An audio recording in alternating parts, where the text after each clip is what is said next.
ito nagwo-work? Naku, alamin po natin mula sa City Engineer ng Quezon City, Attorney Dale Peral. Good morning po sa inyo, sir. Hi, good morning, Ma'am Nina, Sir Mig. Okay, sir, ano po ba itong bagong water detention basin na ito at saan banda sa Quezon City po? Ang water detention basin po na ito, yung recently na natapos po natin ay nasa Barangay Santa Monica. Nasa ilalim po siya ng, parang basement po siya ng basketball court. Substructure po siya ng basketball court. Opo. At papaano po ito nagwo-work, sir? Bale, Ma'am Nina, itong detention basin ay sa ilalim po siya ng lupa. Ang purpose po niya is to expand po yung capacity po either ng water po natin or ng drainage system. So ito pong pag-aaral na to produkto po ng Drainage Master Plan ng Quezon City na ang katulong naman po natin dito yung University of the Philippines Resilience Institute. Po. So paano po ito nakakatulong sa mga disasters or yung mga pagbaha? So ito po, nagbibigay po siya ng extra space po for in case po mapuno yung ating ilog sa Santa Monica po kasi itong basketball court detention basin katabi po ito ng Tulyahan River. So if nag-overflow po ang Tulyahan River in case of heavy rainfall or kapag po nag-spill over ang Lamesa Dam, so yan po yung mga dalawang instances wherein pwede pong mapuno yung ilog. So dito mo muna sila pupunta yung tubig. Pwedeng pumunta dito sa detention basin. Or if ang heavy rainfall naman po ay naka-focus po doon sa Palmera Homes, which is the subdivision of the basketball court, pag napuno naman po yung drainage system nila, hindi po kagad magiging baha.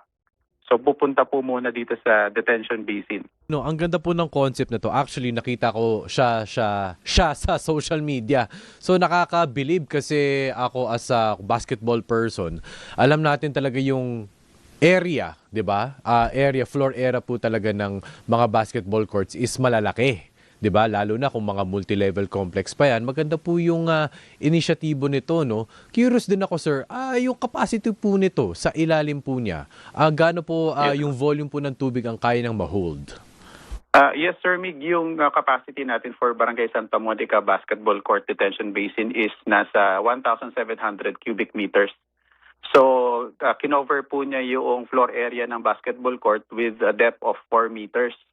Yung depth po niya, nakadepend po doon sa elevation ng river. So, hindi po kami masyadong malalim kasi it will require pump system. So, ito pong project natin ay run by gravity lang po. So, wala po siyang mechanical feature. Na-test na po ba siya, sir? At least sa mga nagdaang ulan and at the same time, kamusta po siya? Well, yes po. Yung kung naalala po ninyo, Sir Mig, yung last year natin na heavy rainfall na nagbaha dito sa Fairview area na sa may Tulyahan. So, fortunately naman po itong Palmera Homes 3, hindi naman po siya binaha. So, nagamit na po. Actually, matagal na pong nagamit kasi mas nauna pong nagawa yung detention basin doon sa basketball court. So, yun, medyo may 1 year na pong effective yung detention basin. Ano po yung mga impact na napansin po ninyo na, buti na lang, naitayo natin ng maayos itong detention basin at kung hindi, baka mamaya ito ang nangyari? Well, yung immediate po na effect niya ay yung hindi po pagbaha kaagad doon sa subdivision kasi flood prone po yung area po na yan. Ayan din naman po yung kagandahan ba na meron po tayong drainage master plan kasi yung location po ng projects natin scientifically based. So ito po, aside doon sa alam ng community na flood prone po sila, binabaha po sila, pinakita din po natin sa kanila yung expected flood volume na pwede po nilang maranasan in case of heavy rainfall. So yun nga po, nagkaroon naman ng benefit po para sa ating community doon sa Santa Monica. Opo. Attorney, bukod po dito, meron din po ba mga ibang proyekto? Kasi syempre, malawak ang Quezon City. Marami din po talaga ang populated ng mga komunidad, mga lugar. Meron din po ba mga in the pipeline? Actually, Sir Mig, meron din tayong ongoing, malapit na pong matapos sa Tandang Sora. At marami rin din po tayong mga proposed locations. Ang medyo nahirapan lang po kami initially kasi po ito in the pipeline po ito mga 2 to 3 years na, no. So nahirapan lang po kami sa umpisa kasi hindi namin maipaliwanag at that time sa mga homeowners associations yung gamit nito. Pero noong nagkaroon po tayo ng problema sa flood control project, so lahat naman po ngayon gusto na pong magpalagay. Opo. Ayun, magkano ba Yun yan? po, Magkano tuloy-tuloy. po ba ang Yes po. cost? Magkano po ang ginastos para po dyan sa para mga water po dito sa- detention basin? Yes po. Yes, Ma'am Nina, ang project cost po for this particular project is more than 40 million. I think mga almost 45 million pesos. Opo, and ang city of Quezon City ang gumastos po nito. Yes po. Yes. Opo. Yes, Ma'am Nina. Oo. Ayan, so may isa pa ngayon na ginagawa. Oo. Yes, Sir, po. attorney, curious ako, no? Siyempre sa mga proposed mga projects, iba-iba naman ang sitwasyon eh. Tsaka wala na rin masyadong lupa ngayon eh. So, yun din po ba mga challenge kapag sabihin natin meron tayong mga matatamaang area, especially sa mga may establishments na, meron na mga kabahayan? Well, tama ka dyan, Sir Mig. No? Ang talagang malaking challenge sa any public infrastructure ay right of way. So kaya po itong ginawa natin ay ginawa natin siya, sinabay natin siya. For example, dito sa particular community, nagre-request sila ng basketball courts. Yung basketball court naman nila ay situated sa public land. So yun, sinabay na natin itong detention basin. Kasi while alam natin sa hydrologic model kung saan yung mga flood-prone areas, karamihan kasi dito are private lands. So yun, strategic din po yung pag-aaral natin kung saan natin ilalagay ito kasi in order to comply with the right-of-way requirement. Opo, and isa rin sa mga concern siguro, okay, sa ilalim to ng basketball court, hindi ba baka maging hindi ganun katibay o lumambot ang lupa sa ilalim at pagka, alam niyo yon, bumagsak, maging parang sinkhole, ganyan?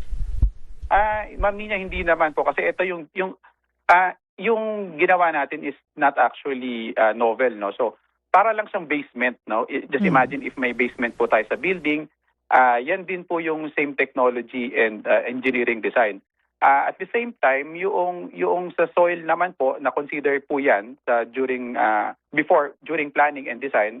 So meron po tayong mga soil test na ginawa para po to ensure po yung structural integrity ng ating project. Opo, so eto pong tubig, kunyari nakaipon siya na puno, let's say yung buong pasilidad, sabi nyo nga 4 meters deep and kasi laki ng basketball court, pupunta siya back to Tulyahan River or i-absorb ba siya ng lupa sa ilalim or both? Pupunta po siya sa river provided na maayos na po yung level ng river. Kasi ang tandaan po natin kapag umuulan po, aside po sa napupuno yung drainage systems natin, kapag po ang area ay nasa tabi ng river or waterways, napupuno rin po yung waterways po natin, Ma'am Nina. So lahat po ng drainage system po natin, ang outfall po niya, nasa waterways. So ito po, ang function po ng detention basin is to collect some water and to delay its yung kumbaga pagbaha.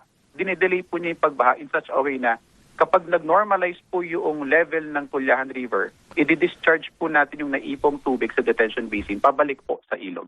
Ayun, okay. Sana may pictures sa susunod, no? Maglalagay tayo ng mga video para sa ating mga viewers. But maganda po at least na explain niyo po yan. Maraming salamat po ha, Attorney Dale Peral. Sana po dumami pa yung mga ganyan, water detention basin. Hindi lang sa ilalim ng basketball court, no? Like what example na area ang pwedeng lagyan ng ganyan?